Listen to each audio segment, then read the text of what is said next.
Manscaped. Shout out to Manscaped, the leaders in below the waistline grooming. Not only, do they do what they're supposed to do for your dangly twins, but they are safe. You feel me? In terms of waterproof, you can use them in the water. They have a light so you can see. This is the Lawnmower 4.0 I'm referring to. I mean, it's just top notch. And we've talked about their new products, that 2-in-1 shampoo, conditioner.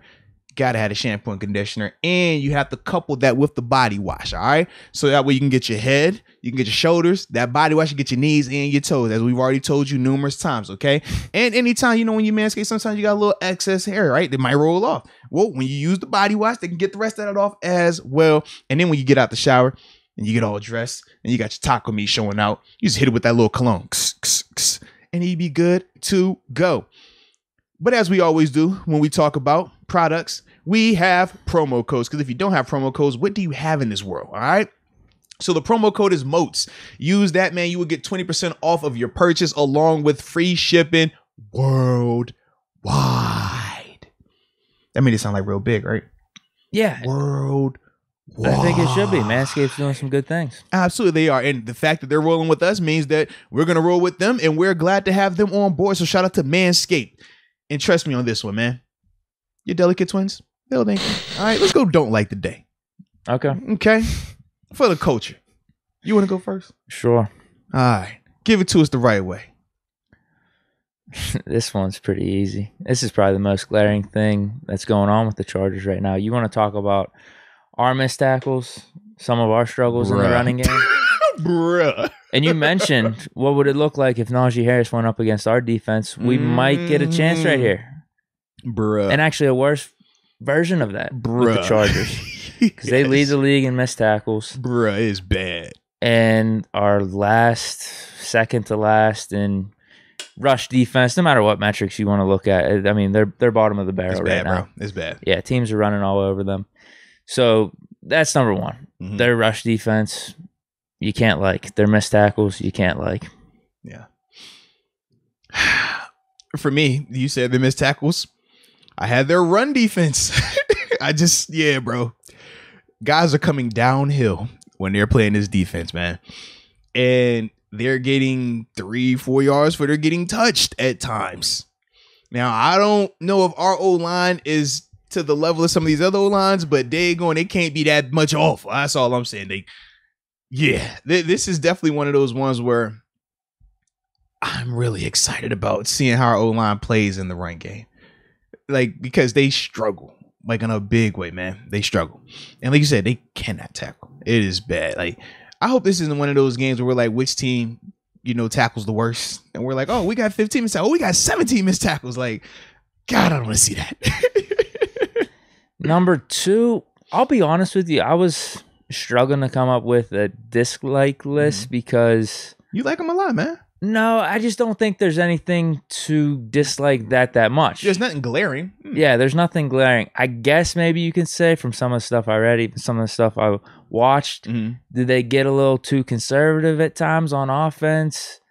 Justin Herbert checks down a little bit too much. Some people have been complaining about that, but that's what I'll say is my second. Maybe they could be airing it out more, let Justin Herbert take some more chances opposed to some of his checkdowns, because people have been complaining about his yards per attempt over these past however many games. So that'll be my number two. See, that's the funny part. You say you would have aired out a little bit more. I'm over here I still feel like they rely too much on just throwing it. Even when they do go to the pseudo, we're going to go checkdowns. For me, I think that Austin Eckler, he gets good. I think he's over 500 yards, 550 on the ground. I'm like, I want to see them utilize him more to take some of it off of Justin Herbert, because I feel like Herbert at times is trying to do too much. In some of these throws, you're like, bro, you are taking some crazy chances with the ball. I love the confidence that he has, but at times I just feel like it's a little too much. And that's why he's had some of the turnovers that he's had as well. I mean, you look at the interceptions and they're kind of high, but you watch him play and it's like he's going to make some outstanding throws, some throws where you're just like, bro, I don't know how you fit that ball in there. I remember one Eagles game, I think he's rolling out to the right and dude's got to cross the other side of the field. Dude. It was on the money. It was a great throw. He makes some crazy throws, but then you'll see him take too much of a chance and you're like, bro, you got to dial it back a little bit. So I think that's also when I say like to rely on the pass, that's also what I'm referring to, is just like a little bit of his arrogance with his arm, but also just, man, play a little bit more through Eckler to take some of that pressure off him so he doesn't feel like he has to be Superman every game. I think what I'm talking about is like them dialing up some better. Yeah, I think like actually we go hand in hand. That's what I'm saying. We're on the same page. If you're running the ball, you're able to dial up more stuff for deep shots as opposed to just dropping back, and having Herbert run around. We're gonna substitute our run by quick little dump off, or just like you're putting it to it. The more you do that, the more risk you run. You know what I mean? And that's one of the things, even when we talk about 7, it's like, yo, just dial it back. Now with Herbert, maybe you could say he doesn't need to dial it back as much, but to me, I just think if you minimize a little bit of that, he will be a lot more efficient, because he's still super talented, but the efficiency isn't always there this season. Is that your 2? What do you got for 2? That was my second one. The just too reliant on the pass at times. Okay. Now this one might be a stretch for my 3. Because I don't know. I feel like their secondary is good. You could say the whole COVID stuff, but that's something that we're dealing with too, like some of their injuries and everything. Real, though. I feel like they've gotten better on the offensive line, especially opposed to last season. They got good weapons. They got Jared Cook. Austin Eckler's nice. Cornerback secondary is pretty decent. So they're not going to have no Bosa, though. Well, I was going to say, we already talked about like their rush defense and their missed tackles. So I don't want to like belabor it and say like, oh, man, the front 7 and stuff. I kind of feel like we already touched on that. So I will say where they're located. LA. We're about to take over the stadium. Like, that's something you can't like about the organization, what they got going on right now. He went at the whole time. A home game is an away game for them. Almost every time. You better watch out. TMZ know when you landed, man. They're going to run up on you, bro. I've been even hearing this for other teams that have been coming in. I don't think it's just Steeler related. Like, I heard this for the Patriots game. There was like a ton of Patriots fans out there, because it's like a destination place, and I don't really think they have a base there. Chargers have always been San Diego, right? Have they ever been LA? From my understanding, whereas like Raiders have been Raiders LA. And Rams have been LA. Yeah. So yeah, that's something I would not like if I was the Chargers right now. Yeah, I could definitely 1000% understand that, man.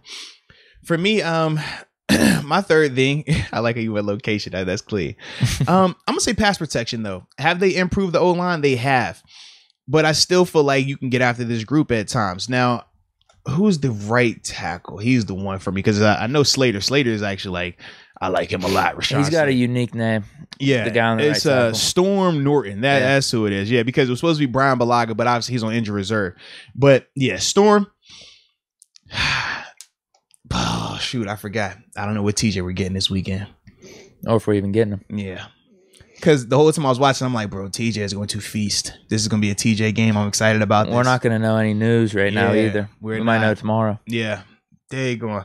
But pass protection to me, just because, like I said, they've improved a lot. They definitely have. But they can still get beat. They still have some leakiness. And a part of that is because of the volume, the amount of times they're dropping back to throw some of these passes. I do think that puts that group in a little bit of a bind. But they have improved. It's not like I was a year ago where they were just like, absolutely atrocious. It's not like that. But to me, when I'm thinking of Cam Hayward versus Matt Fowler, like Matt, that's my guy, former Steeler. This is a matchup that Cam should dominate, though. Like realistically, like that's one where he should dominate that, and he's gonna see him for 4 quarters.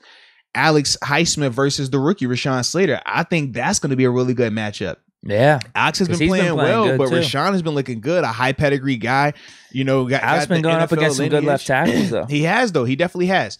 But I will say, I don't think he's faced a guy like Rashawn just yet. Like, he would have had that chance. He caught Decker coming off this injury. Yeah, and then we talked about Dwayne Brown, who's still a good player, but older compared to these guys. I mean, he's a decade plus in.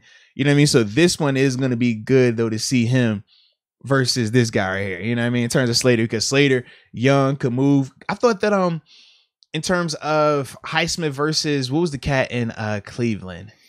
Who they have? Is it Wells on the left tackle? Jedrick, yeah. Yeah, so like I thought that was good competition right there. But like this is going to be a really good matchup right here. Like I want to see how he responds to it, man.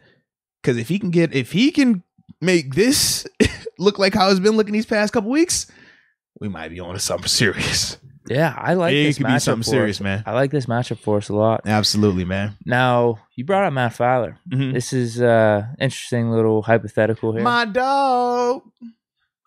as we sit right now, are you good with the Steeler moves that they made at the guard position? Although he'd be playing right tackle. He'd have been playing right tackle. So no, I'd have been perfect with it because he would have been playing right tackle. Yep.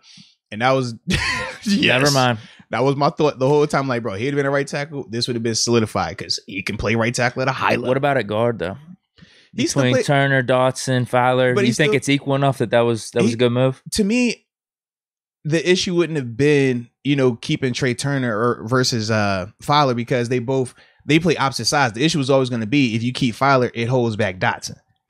Doesn't Dotson like right guard though? Better anyway. But remember when everything was happening, who was our right guard? It was the Castro. So right guard was never an option. Right. It was always left guard. And if you feel like Dotson is a better left guard, which I do feel, I just think that Matt's a more versatile player because he can be a really good guard or a really good right tackle. That's kind of where you're stuck at. And then you start factoring the money as well because we knew Matt was going to get paid, which he did. He was at 3 for $21 million to go out there to LA. It was like you knew that those were going to be some of the things that you had to deal with. So business-wise, I can understand why they did it because at the time, Deke Castro was still here. At the time, you still got Dotson. At the time, you're like, okay, we know we're going to get Banner back. And then they were already talking about moving Chuk. So you felt on paper that everything would be fine. It just so happened that, it didn't work out like that. The money would have made sense because we were on this. Mm-hmm. Where you cut the Castro, you could bring back Fowler. Just because how much you would have saved money. Mm-hmm.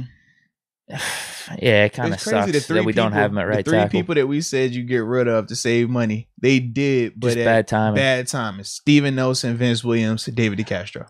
Out of those guys, I would have liked to keep Steven Nelson though too. But we both would have though. Corners are stepping into their own. It's different though. We could all agree. I know he's having a really good season with the Eagles, and he had really good seasons here with us. I thought that was so. Like he had our secondary. When you're talking about him and Joe Hayden, like we were like, yo, we feel good at corner. Like we felt really good at corner. Right now, it's like, all right, keep making that confidence step up, baby. Keep rising our confidence. We appreciate you. Actually, a thing I missed that I didn't include. What's up? Their lack of splash on defense. It's almost kind of like us. They don't have like that many sacks. They don't have that many crazy turnovers. Because that's another thing to consider. Bosa's the only guy he's 5.5, but nobody else is more than like 2 or a half here or there. Yeah, that was another thing I forgot to mention, but I'd include that. So maybe I do like how they blitz though. They blitz their guys. They do get pressure. They haven't been able to finish though. They haven't. But that's they're definitely a blitz to create pressure type team. Now, if 7 is out there, that's a recipe for disaster. You can't blitz 7. I'm not 100% sure how Mason's going to respond to it, though. Just because we haven't seen a lot of Mason dealing with pressure, right? In terms of blitzing style pressure, because it's different in terms of how you process it, where you're looking at the ball, like all those other things. So that'd be interesting to see if it came down to that. Yeah, Claypool being back would be big. Yeah. Bounce back game for Frymouth. Yeah, if Ben's back, Claypool's back, I don't really see any problems on offense. We should be humming. Yeah. But getting Najee the ball. Now, when will we find out? I guess we'll find out today about a potential test. Would we find out about that, or will we just know if he's back or not? They won't take us through. All right, tested positive today. Right. Like, his next test will be tomorrow at 1 p.m. It's funny. Me and wife were talking about that this morning. It was like, yo, when are we gonna know? You know what I mean? Like, are they gonna tell? Because I was telling her, I was like, well, as a media member, when we have to, they probably test every day. Well, I was gonna say, I know as a media member, when we were doing the mini camp, we would get tested at 6 a.m., but we would get our results right then, so we knew if we were gonna be positive or negative. So I'm like, I don't know the protocol, because the thing that's crazy is this: NFL protocols versus the CDC protocols is night and day. Right now, they say if you test positive as a regular person, you're not supposed to go get tested again anytime soon, because it's like, yo, you just tested positive. In fact, you go for a couple months. Don't worry about it. You might still pop up as a positive just because it's in your system, but you're good other than that. Whereas with the NFL, we're like, you tested positive. If you get 2 negative tests though by the end of the week, you be all right to play. And you're like, hold on, wait a minute, bro. They just told me I don't need to get tested. Now you tell me to get tested twice. But we just roll with it. Just all right, cool. It makes sense somehow, somewhere here. I wonder if he already tested negative, maybe on Tuesday before Tomlin's press conference. So Tomlin's thinking, that's why I'm a little optimistic. Yeah, because like you said, hearing how they are about him compared to Minka is night and day, man. Night and day. And that's the weird thing about Minka. Did he randomly have these crazy symptoms on Monday then? Right, because we just saw him Sunday. Because if he's asymptomatic, all he would need is the same treatment as Ben. 2 negative tests, I guess, right? I guess. I'm still this whole thing is just crazy, man. It is. Definitely is. Yeah, and like you said, you got Bosa dealing with the same thing out there with the Chargers. He just popped up on the positive. Him and the D tackle, was it Tillery? Yeah. Yeah. I'd rather have Minka. Well, yeah. If you put it that way, I mean, we're trading Minka for Bosa. Seriously, do you like that deal? And I like that Tillery deal a lot. I'll take that deal. I'll take that. You would deal. going in this game? I would take that deal. No Tillery, no Bosa. Because pressure is what scares me about our offense. Guys that can win up front, guys that can win without blitzing, and Bosa's definitely a guy that can do that. You take Bosa out, and they're starting D tackle. I feel a lot better. I feel like running the ball works a lot better, and I feel like when we do drop back the pass, we're not under duress. And like I said, Bosa versus Dan Moore isn't a good combination. Bosa versus Dan Moore, Bosa versus Chooks. I don't like versus either one. Right. So now we'll be good. So I like that part. All right, let's keep this thing rolling so we can stay on the clock. And Tommy Vincent, Tommy, shout out to you, baby. Welcome to the upper room. Yes, indeed. Yes, indeed. All righty. Now, 3 things that we like about the Chargers. And like I said, we'll do this a little bit fast just because, checking out the time. Make sure that we got to keep me on schedule for everything. I got business I got to take care of. This has been too fun of a conversation. It has been, though. All right. Well, for me, the first thing I like is Justin Herbert. I mean, the kid, he is as good as advertised. He makes every throw. He can run. Super competitive. And he's one of them guys you can just see he believes it. Like we talk about with Mason, it's like, man, where's your... No, seriously, like we've said this, like when you watch Mason at times, it's like, okay, how confident are you?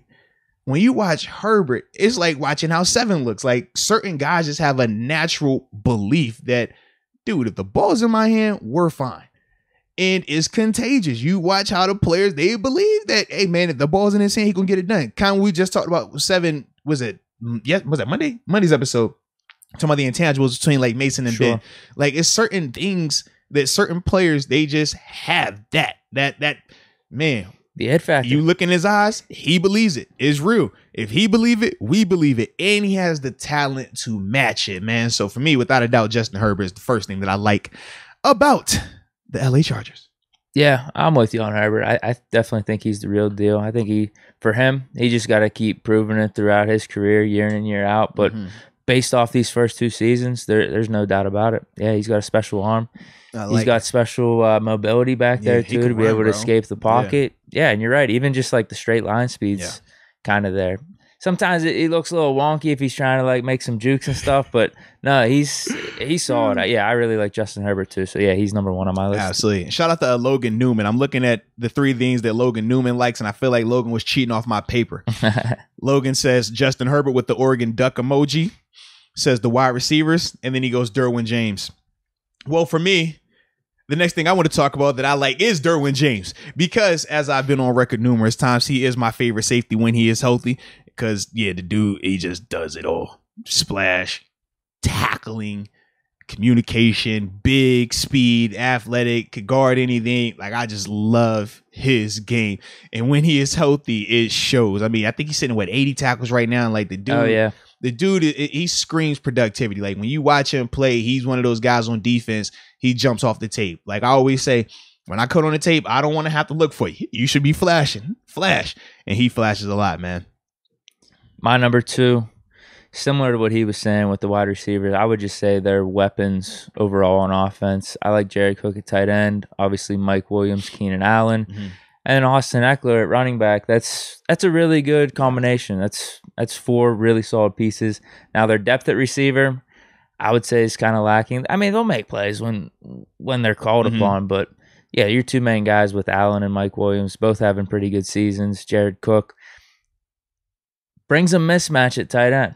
It definitely does. And then Eckler, I like him more as like a secondary back, but he has proven that he can carry the load. No, he has though. He definitely has. I like him better as a number 2 though as well. That's what I'm saying. I think it's kind of reminds me of like Juju. Perfect for us. Yeah, he reminds me of like the Juju conversation. Juju next to AB, I love it. Juju by himself trying to be the AB for a team, I don't like it as well. It can still be productive, but it's not the same. And I feel like with Eckler saying things like, bro, he could be like a crazy high end 2. And we've seen him as a 2. He's super high end. As the 1, it's like he's still good. He's still really good. Still really good. But it's just like, I just feel like it's missing something. Yeah, missing an element in the offense with having him as like your bona fide 1. Yeah. I'm with you. All right. And then for me, man, my last thing is I just like their competitive mindset as a whole. I do think because of how the flow of some of their games have been, whether they've been shootouts, where there's been them coming back in the end last second, like they always just seem like they're in the fight. And part of that goes back to their belief in Justin Herbert because of who he is. But then you talk about guys on defense, a guy like Derwent James, he operates with that same type of mentality, that same type of swag. And you see how the guys respond to him as well, man. So yeah, for me, man, I just love their mindset and mentality, even though it always hasn't equated to wins. You just watch them late in games. You watch them in games, man. You watching that Vikings game and it's like, bro, y'all could easily like throw the towel in right here. And it's like, y'all still fight. Y'all still scratching, clawing. Like, I like that a lot right there, man. So I'm with you on Derwent James. Kind of extended to the secondary. At the same time, I could even mention this in dislikes because the secondary, they have some nice stats in their favor, like top 10 and everything. At the same time, I don't know if they're tested completely because of how bad the rush defense is. Yeah. Because I saw Justin Jefferson torch their one dude, Stephon Campbell, last week. But see, I didn't like him out there, but he was out there because of their one guy's hurt. One guy's hurt. Michael Davis, right? Yeah, and they had Asante Samuel Jr. on the other side, and Chris Harris still was playing slot out there. Even though it was funny, Chris went out there because Chris wanted to play on the outside. And I'm like, bro, you playing on the inside? I know, bro. they had him a lot. They had Asante Samuel on the outside. I was like, bro, what is this? I was looking for that. I'm like, wait, do they have Samuel on the inside now? Because that's kind of what his moniker was coming out in the draft. Right. But no, it was more Harris inside, if anything. But yeah, if this dude plays and they're running these type of formations, I'm with you. Yes. Claypool's got to come. If Claypool plays, Claypool's got to come down with these. But I do like their safeties, though, too. So secondary, I'd say their secondary is pretty solid with Adderley and then obviously Derwent James, Chris Harris, Asante Samuel. It is crazy when you look at some of their productivity. I mean, and how much of it, too, comes from Derwent as well. Like some of the splash plays, the forced fumbles. I think he has the one pick, but I think he's like 3 forced fumbles as well. Like, it's crazy, man. Crazy. I like the secondary. I could dig that, man.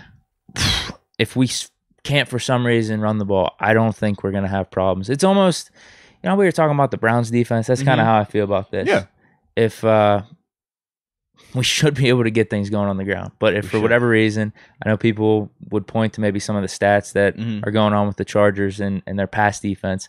Yeah. I think especially if Claypool's playing, Ben's there, I think we'd be fine. Bounce back game for Freiermuth too. Feature him. Yes. Yeah, I think we could carve up their secondary if needed. But I think this is one of those games where we're going to have a nice balanced attack. Najhee's going to be going off. Yeah. Little play action here and there. Ben, clean game. Was it 200, between 200, 250, couple touchdowns. You say you're already back. He said, hey, man, COVID ain't stopping him 2 weeks in a row. We good. I think that's all we're going to need in this one. Yeah. Keep the Chargers offense off the field. That'd be perfect. So Mason could give us that, though, right? Just worst case. I think he could. Yeah, okay. I still feel fine if Mason's going to play. Maybe it's just a little bit of a closer game. Okay.